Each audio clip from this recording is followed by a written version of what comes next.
केवी news में आपका स्वागत है। मैं मुदस्सिर अहमद आपके साथ।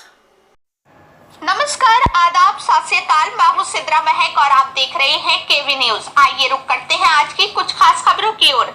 भाजपुर उत्तराखंड सरकार द्वारा बढ़ाई गई विद्युत दरों सहित विभिन्न 4 सूत्रीय मांगों को लेकर आक्रोशित दर्जनों कांग्रेस कार्यकर्ताओं ने किसान कांग्रेस के प्रदेश अध्यक्ष हरमिंदर सिंह लाडी के नेतृत्व में मुख्यमंत्री को संबोधित ज्ञापन एसडीएम राकेश चंद तिवारी को सौंपकर कार्यवाही करने की मांग की। किसान कांग्रेस के प्रदेश अध्यक्ष हरमिंदर सिंह लाठी ने संबोधित करते हुए कहा, उत्तराखंड राज्य ऊर्जावान राज्य है, उसके बाद भी राज्य सरकार द्वारा विद्युत दरों में बढ़ोतरी की जा रही है। उत्तराखंड की जनता पर पहले से ही गरीबों की मार झेल रही है। सरकार को जनहित में जल्द ही अपने आदेश को वापस लेना चाहिए। किसानों का गन्ने की बकाया धनराशि का भुगतान शीघ्र किया जाए। किसानों की ट्यूबवेल वाली मोटरों के बिलों को माफ किया जाए। इसके साथ ही 20 गाँव की 5838 एकड़ भूमि को लेकर किसान 9 माह से भूमि अधिकारों की मांग को आंदोलन कर रहे हैं। सरकार को जल्द ही भूमि मामले का निस्तारण करना चाहिए। उन्होंने राज्य सरकार को चेतावनी देते हुए कहा है कि सरकार द्वारा इन सभी मांगों पर जल्द ही कार्यवाही नहीं की गई तो मजबूर होकर किसानों को आंदोलन के लिए बाध्य होना पड़ेगा। कांग्रेस के जिला उपाध्यक्ष राजा महिपाल सिंह यादव ने कहा, पहले से ही जनता सरकार की मार झेल रही है और विद्युत दरों में फिर बढ़ोतरी कर दी गई। राज्य सरकार के बजाय जनता के हित में कार्य करने के उनके विरोध में कार्य कर रही है। राज्य सरकार को जल्द ही अपने निर्णय को वापस लेना चाहिए। तो मांग जो बिजली के रेट बढ़ाए गए हैं, किसान तो आ गई बहुत।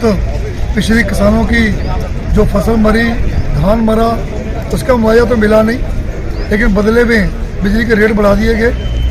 सब दवाइयाँ और सब खादें महंगी करी गई। और दूसरी बात कि गन्ने की पेमेंट अभी तक नहीं मिली किसान की, जबकि ये कहा गया था कि 12 दिन के अंदर गन्ने की पेमेंट दी जाए। और ये भी मांग करी गई है सब हमारे जितने कांग्रेसी हैं, किसान कांग्रेस की तरफ से भी, कि ये जो बिजली के बिल हैं ये माफ़ किए जाए मोटरों के, क्योंकि किसानों का जो इस महंगाई में बुरा हाल है, उसमें गन्ने की पेमेंट भी बहुत जरूरी है, जल्दी दी जाए और मोटरों के बिल माफ, क्योंकि उद्योग भी आगे यहाँ से हैंड टू माउथ हैं। तो इसी मांग को लेकर ज्ञापन दिया गया कि एक सरकार जागे और किसानों की, व्यापारियों की, मजदूरों की सुने। पुलिस ने फायरिंग के 2 आरोपियों को 32 बोर की पिस्टल के साथ गिरफ्तार कर जेल भेजा।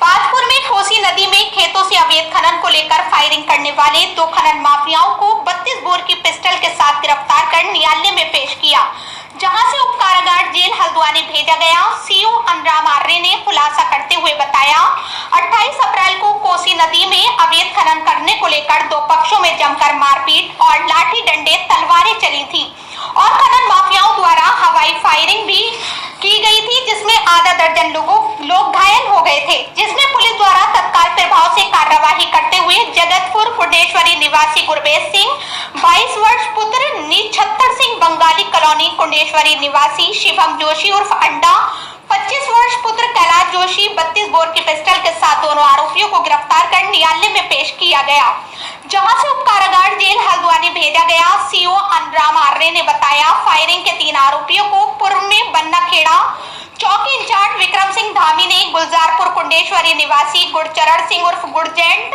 मनजीत सिंह, जगमोहन सिंह जोना को 315 बोर के अवैध तवंचे के साथ गिरफ्तार कर जेल भेजा जा चुका है। खुलासे के दौरान कोतवाल मनोज रतोड़ी भी मौजूद रहे।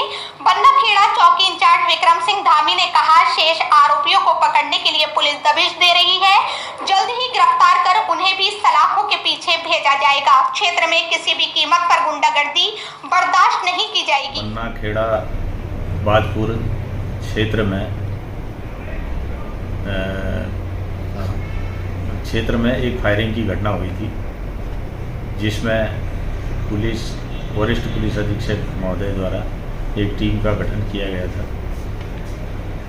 उक्त टीम द्वारा 3 अभियुक्तों को पूर्व में गिरफ्तार कर लिया गया था।